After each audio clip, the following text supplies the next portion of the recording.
महाकाल शिव की महिमा अपरंपार है। उन्हें प्रसन्न करने के लिए किसी खास प्रयास या पूजा पाठ की जरूरत नहीं होती, बल्कि सच्ची श्रद्धा और पूरे मन से किया गया प्रयास आपको भोलेनाथ की कृपा का पात्र बना सकता है। शायद यही वजह है कि अपने भक्तों के लिए महाकाल ने काल तक को भस्म कर दिया था। ऐसी ही एक कथा मिलती है हमारे धार्मिक ग्रंथों में, जिसे हम आपके साथ शेयर कर रहे हैं। मान्यता है कि भक्तों का चरित्र पढ़ने और सुनने से भोलेनाथ की असीम कृपा और पुण्य की प्राप्ति होती है। तो आइए जानते हैं।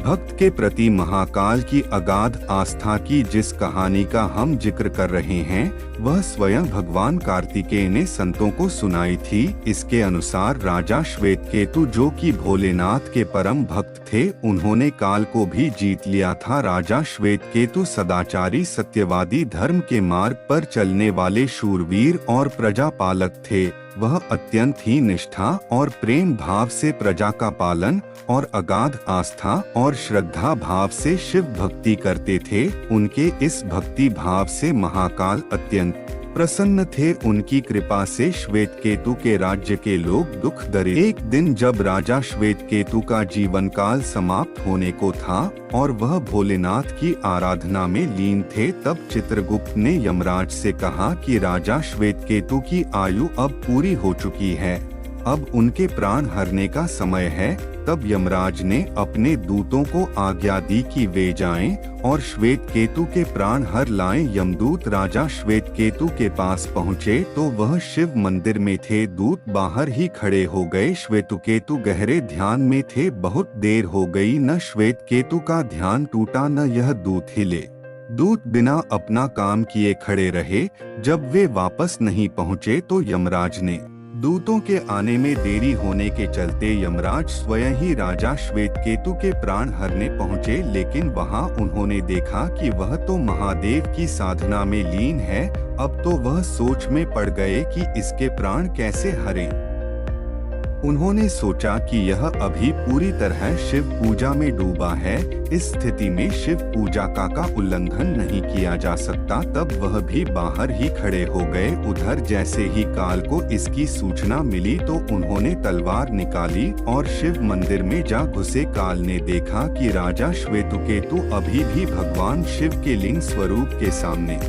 भोलेनाथ का तीसरा नेत्र खुलते ही काल वही राजा श्वेतकेतु के सामने जलकर भस्म हो गया। थोड़ी देर बाद जब राजा श्वेतकेतु का ध्यान टूटा, उन्होंने अपनी आंखें खोली तो राख में बदल चुके काल को देखा। उन्हें चिंता हुई कि यह कौन है और क्या है। श्वेतकेतु ने भगवान शिव से पूछा, हे भोलेनाथ, ये किसकी राख है? इसे किसने और क्यों जलाया? तब भोलेनाथ ने बताया कि यह काल था जो कि तुम्हारे प्राण हरने आया था।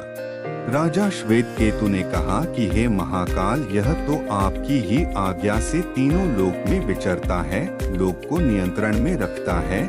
इसी के भय से तो लोग पुण्य कार्य करते हैं। आप इन्हें अतिशीघ्र जीवन दान दे दें। शिवजी की कृपा से काल जी उठा और उसने उठते ही श्वेतकेतु को अपने गले से लगाकर बोला, राजा, तुम जैसा तो तीनों लोकों में कोई नहीं है। तुमने तो अजय काल को भी जीत लिया। जीवन दान पाकर काल और यमराज ने कहा कि ऐसे जातक जो शिवजी के परम भक्त हैं, सच्चे मन और पूरी श्रद्धा से महाकाल की पूजा में लीन रहते हैं, सिर पर जटा और गले में रुद्राक्ष पहनते हैं, विभूति का त्रिपुंड ललाट पर लगाते और पंचाक्षर मंत्र का जप करते हैं, उन्हें कभी भी अकाल मृत्यु का ग्रास नहीं बनना पड़ेगा। कथा के अनुसार इस आशीर्वाद के बाद श्वेतकेतु ने लंबे समय तक राज किया और फिर महाकाल की कृपा पाकर उनमें ही विलीन हो गए।